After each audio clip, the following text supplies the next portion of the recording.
3 xona duplex planirovka bo'lyapti. 88 kvadrat metr. Narxi 57 ming dollar bo'lyapti. Hammaga assalomu alaykum. Sizlar bilan uychi bolalar. Xullas 3 qavatli, 3 etajli uy ko'rinib turgandek.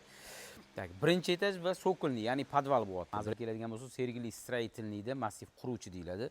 Orientir metro 12-bekat uyni ko'ramiz. Xo'p, kirib olgan bo'lsa, bu koridorimiz. Planirovka juda ham yaxshi, kiraverishda chap qo'lda bu yerda mana mehmonxona bo'lyapti.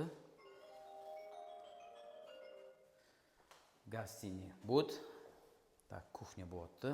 Kuxnyamiz katta. Birinchi qavatdagi sanuzelimiz. Eslatib o'tamiz, birinchi qavatda mehmonxona bo'lyapti va kuxnya. Pastda ikkita xona bor, pastga tushamiz. Xo'p, bu podvalimiz. Okalar, podvalga podyezddan ham kirib chiqishga eshik qoldirilgan. Pastdagi ikkita xona bilan tanishamiz. Bu yerda hol va bu yerda mana bitta xonamiz bor. Va ikkinchi xonamiz.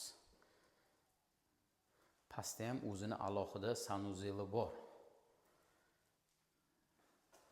Xo'p, okalar, uyimizning 80% ish bitgan, faqat eshik qo'yiladi, tarket qo'yiladi bo'ldi. Xolaylar bitkizib beriladi 60 ming dollarga. Xolaylar shundoq holatda topshiriladi 57 ming dollarga. Narxiga juda ham yaxshi. Bizlarni kuzatinglar, sizlar bilan uychi bolalar. Hammaga rahmat.